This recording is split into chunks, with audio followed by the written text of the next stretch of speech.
They say a man is measured by his words, but in my world, a man is destroyed by them. You see, in the dark corners where power is traded like blood money, the loudest man is always the easiest to kill. He gives you everything without you ever laying a hand on him. His fears, his intentions, his hunger, his limits, all through his mouth. He thinks he's being strong. He thinks he's impressing the room, but all he's doing is bleeding information.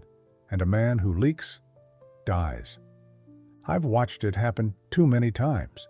Men who walk into rooms with their chests puffed, voices raised, stories rehearsed, as if words were bullets. But real killers, they don't announce themselves. They let their silence enter first. Because silence is the first sign of control. When a man speaks too much, he's trying to sell something. Maybe it's an image. Maybe it's a lie. Maybe it's himself. But the need to be heard is the first betrayal of inner weakness. A lion does not explain he's a lion. He just eats. You ever see a man walk into a negotiation and talk for 5 minutes straight? He's not negotiating. He's begging. He's throwing chips on the table, hoping someone will find value in one of them. Meanwhile, the man who speaks last, he's already won. He's seen the cards. He knows who's bluffing. He knows who's desperate. And above all, he knows who needs to be removed. Your mouth is not just what you speak with. It's what you bleed through. Every time you overshare, you give the enemy a weapon. Every time you explain yourself, you give up authority. And every time you react with words instead of silence, you show the world you're still not in control. Let me tell you a truth most men never hear in time. The world is watching, but it is not listening. They don't care what you say, they care what you can do. And when you talk too much, you're wasting your value on people who would rather use it against you than respect it. There was a man I once knew, eager, sharp, full of ambition, could have been something powerful. But he talked and talked. Every meeting he gave away strategy. Every woman he gave away need. Every enemy he gave away fear. He's not around anymore. His mouth killed him long before the bullet did. This is why, in old circles, men of value are trained in silence. Young initiates were forced to sit for hours in the presence of the dawn, forbidden to speak unless asked. It wasn't about obedience. It was about training the mind to observe, absorb, and calculate before engaging, because power is never loud. Real power whispers, and when the whisper hits, it hits harder than 1,000 shouts. Ask yourself, why do you speak? To inform or to impress? To clarify or to convince?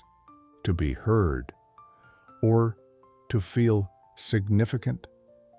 Only one of those keeps you alive.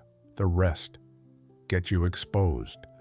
The man who talks too much may win applause, but he never survives the second act. In this life, you pay for everything. Nothing is free. Not respect, not fear, not even peace.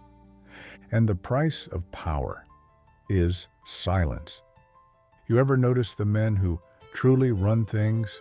They don't speak unless they have to. They don't explain. They don't argue.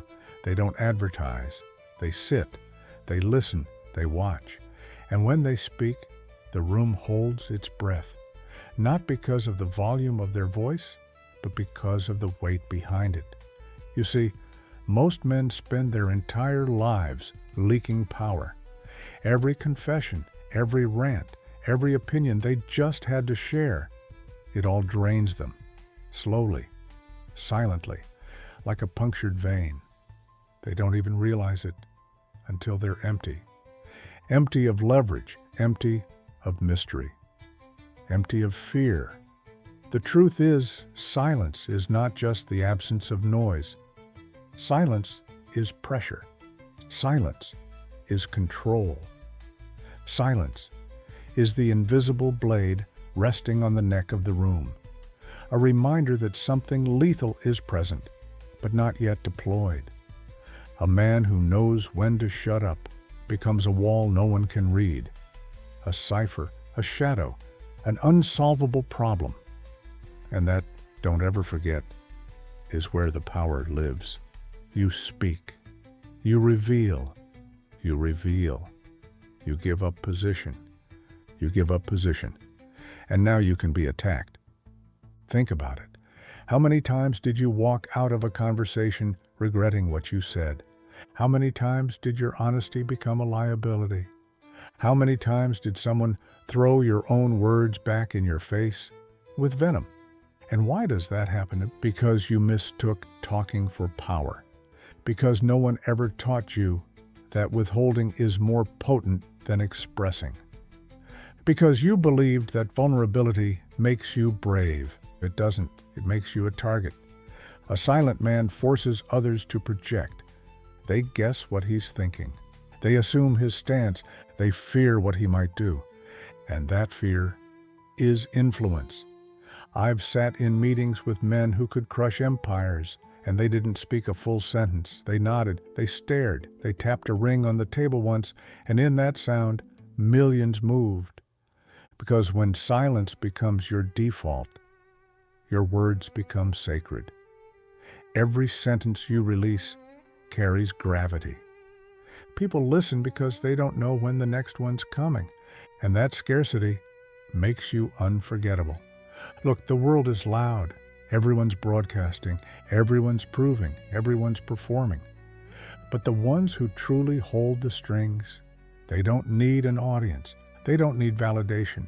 They don't need noise. They understand this one rule: the less you say, the more they wonder.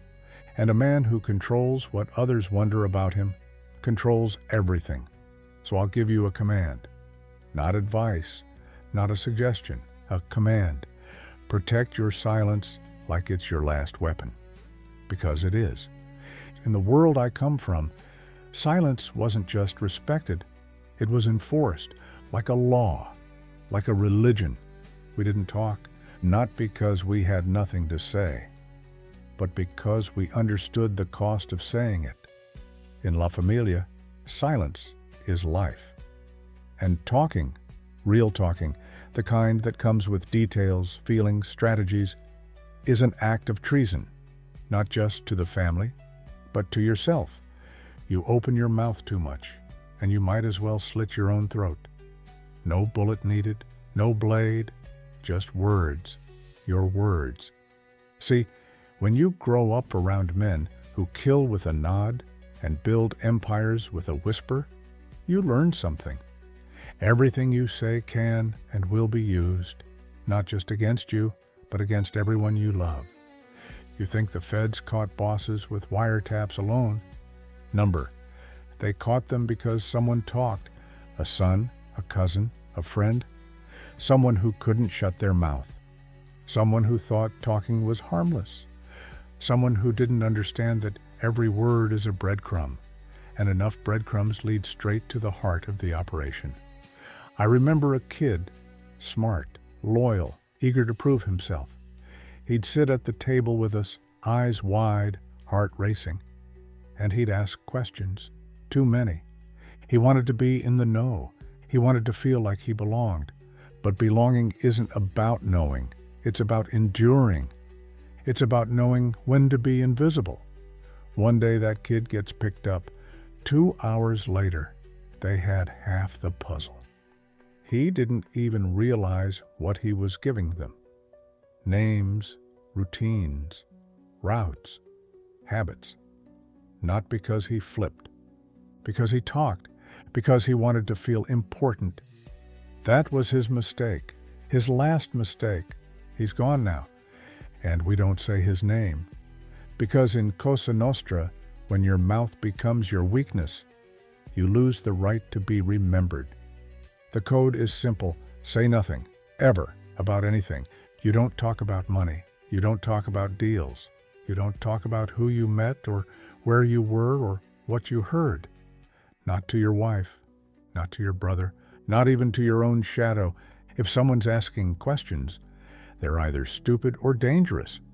And if you're answering, you're both. You want to rise in this world? You want respect? Then understand this: information is currency. And the man who gives it away for free dies broke. There's a reason the old bosses lasted decades, because they knew how to disappear in a room full of people. They could make you feel like you knew them while never revealing a thing. They mastered the art of saying just enough to close a deal, and never more. They lived by one rule: the man who talks dies twice. Once when they shoot him, and once when they forget he ever had discipline. Don't forget it. There's a place where the cost of every word is paid in blood, where a single sentence can mark you for death, where men learn, far too late, that silence wasn't an option. It was a lifeline. That place is the cage.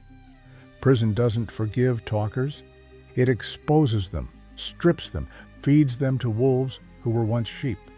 You see, on the outside, a man can hide behind noise, his wealth, his circle, his bravado, but inside those walls of rust and concrete, the only thing that matters is what you didn't say. I've seen men walk into that place with their heads high and their mouths running, boasting about crimes, about who they knew, about what they did, trying to flex, trying to prove they were somebody. By the end of the week, they weren't talking anymore. Some because they finally understood, others because they couldn't. Their jaws wired shut, or worse, zipped in a bag. There was a man named Luis, street legend, ran 3 blocks, thought he was untouchable. First day inside, he starts talking about bodies, about money, about who helped him. He didn't know the guy listening was working 2 deals, one with the gangs and one with the feds. Within 48 hours, Luis was on a stretcher. By the end of the week, the indictment had 15 new names. His own people turned on him, not because he betrayed them with intent, but because he couldn't control his need to feel heard.